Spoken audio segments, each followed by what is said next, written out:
Good morning সবাইকে। সকালে ছাতু খেয়ে শুরু করে দিয়েছি পড়ানো, আর সব পড়তে এসেছে আর বদমাইশি করছে। আর আমি ওদের হাতের কাজ দিয়ে বেরোলাম একটুখানি ফুল আনার জন্য, কারণ ফুল দিয়ে না নিয়ে এসে আবার পুজো দেওয়ার সমস্যা।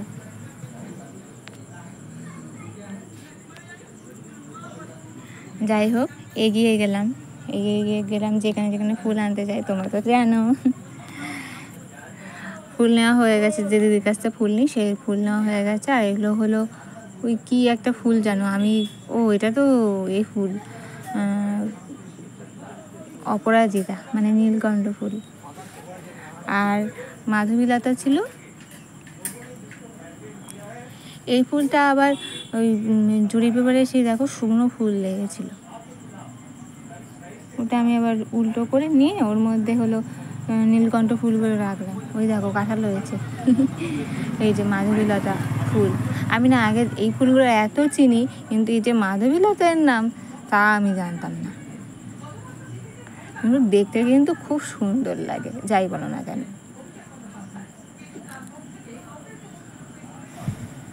দেখো কি সুন্দর লাগছে না দেখতে।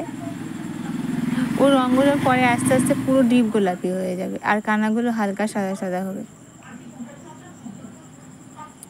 এবার আমি এই দিকতে যাই আর এই দিকতে আসি।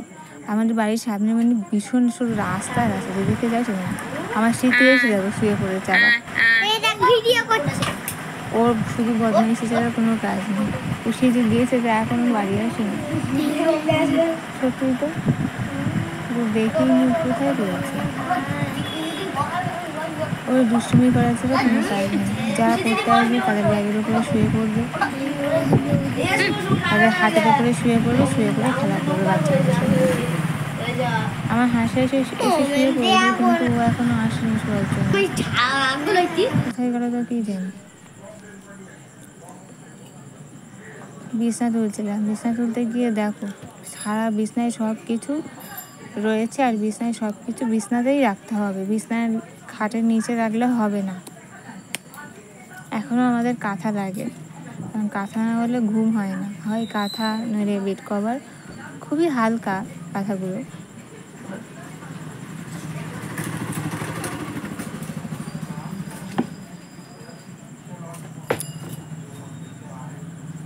আমি যখন চাদর পাতি, চাদর গুটিয়ে থাকলে আমার জন্য ভালো লাগে না। চাদরের ডিজাইন পুরো একদম সমান সমান থাকবে, তাহলে ভালো লাগবে।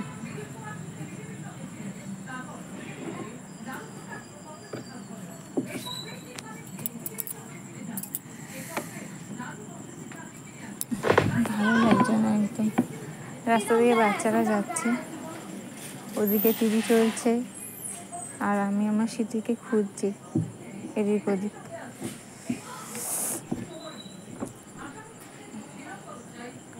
সবাই কাজ করতে করতে ওটা কিসের সুইচ জানো? ওটা হলো টিভি সুইচ। মানে হাত লম্বা করেই হলো টিভি চালানো যাবে, আবার টিভি বন্ধ করা যাবে।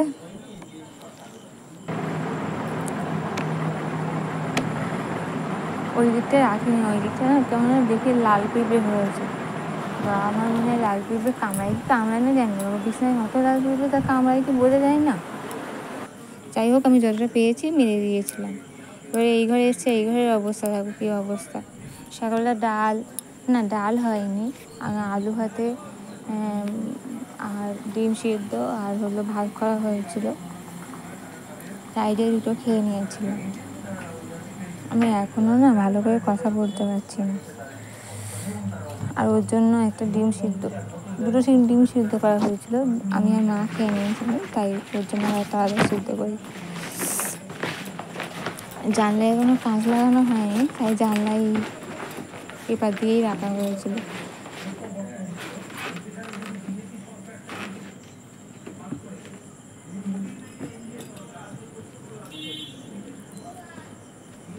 নিচে আরেকটা প্লাস্টিক দেওয়া ছিল, ওটা করে নি। আমার এই ঘরে বিছনা গোছাতে গেলে জন্য বিরক্ত লাগে, কারণ দেখো বিছনার অবস্থা দেখো শুধু একটুখানি। আমার সিটি হাসার ওখানে শুরু হয়েছিলাম, আবার ওখানে বসেই বিস্কুট খেয়েছে বদমাইশ, এত বদ। এখানেও বেড সুইচ করা রয়েছে, এই লাইটটা জ্বলবে ওখান থেকে। আর মানে ওটা বড় লাইটটা হলো নিচ থেকে আমরা বন্ধ আগে করতে পারবো, দিতে পারবো, যেহেতু ওই ঘরে ঠাকুর থাকে তো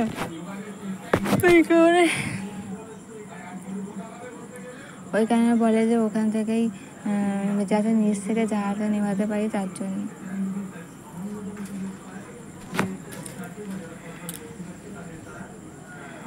এই দেখো সব জিনিসপত্র দেখো আবার ওখান থেকে যেমন নেওয়া হয়েছে আবার ওখানেই গুছিয়ে রাখতে হবে, নইলে ওনারা আবার খুঁজে পাবেন না, জিনিসপত্র খুঁজে না পাবে তখন তো আর এক জ্বালা। দেখো প্লাস মানে লোকের ঘরে আসলেই বুঝতে পারবে যে এটা কিসের বাড়ি, মানে কোন ব্যবসাদারদের বাড়ি এটা।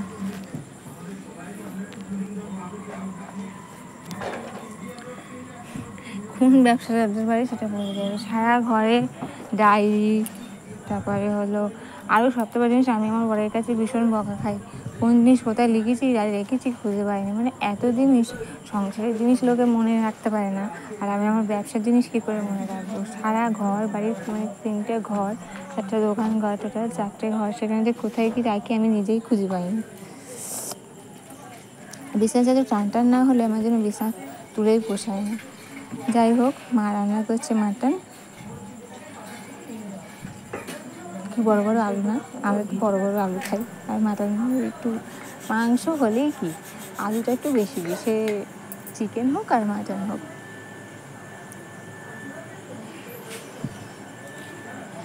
এবার ঠাকুরকে পুজোটা দিয়ে দিলাম, কারণ ঠাকুরের পুজো না দিলে আমার জন্য ঠিক শান্তি হয় না।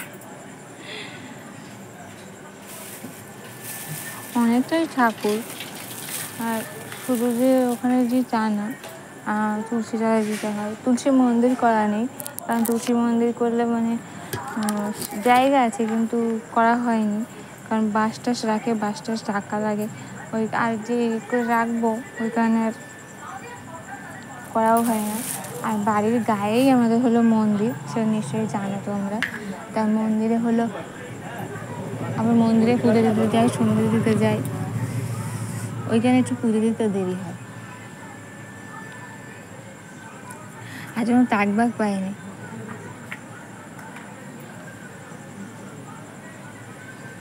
চন্দনে ফোঁটা দিচ্ছি আর হলো সিঁদুরে ফোঁটা দিচ্ছিলাম, আর আমিও একটু করে নিলাম।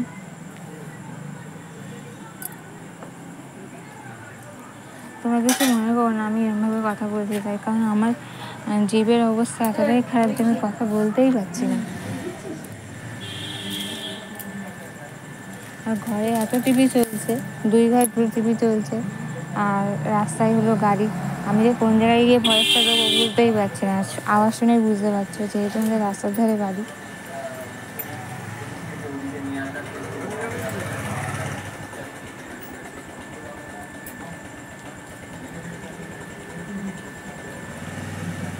সন্ধ্যেবেলায় সন্ধ্যেবেলায় না, আমি দুপুরবেলা অতটা প্রদীপ দেখাই না। এমনি ঠাকুরের খুব ভালো হয় যদি 7টার মধ্যে পুজো দেওয়া হয়, না হলে অন্তত 12টার মধ্যে যেন ঠাকুরের পুজো দিলে সেটা ভালো হয়, কিন্তু যেন সেটা হয়েই ওঠে না সবসময়, কখনো কখনো দেরি হয়ে যায়। দেখো পুজো কত সময় ধরে দিচ্ছি, পুজো দেওয়ার জন্য শেষই হচ্ছে না। শঙ্খের মধ্যে না পিঁপড়ে ভর্তি হয়ে গেছে, এই শঙ্খের আমি শঙ্খ ভয় থেকে কেন বাজাইনি।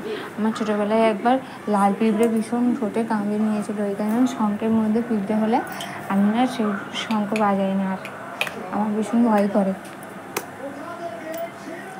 এই ঘরে খেলা চলছে, ওই ঘরে খবর দিচ্ছে।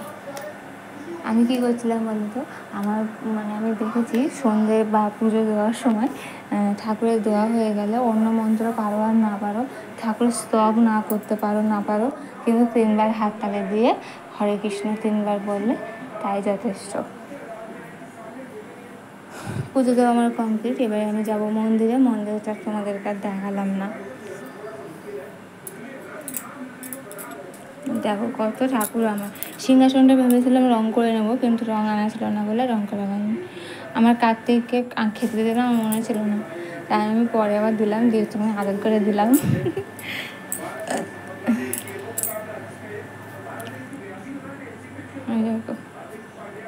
কমপ্লিট আমার পুজো দেওয়া। আর এটা হলো আমার পালক, আমি পালকটা একটুখানি মাথায় থাকিয়ে নিলাম।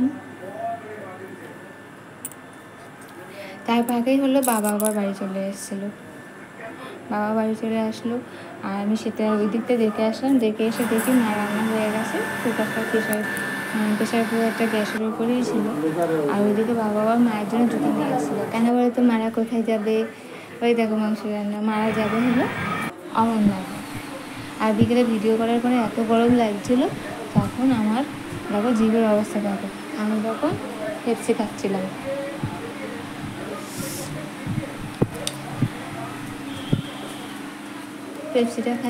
পেপসিটা এবং আমি যে খাবো এত ঠোঁট জ্বালা করছে। আর অনেক সময় মুখটা বন্ধ ছিল না, মুখটা অনেক সময় বন্ধ করে রাখলে না বেশি জ্বালা করে। আর দেখো মা ওদিকে কী করছিলো, মা ওদিকে সেই চাল কুমড়ো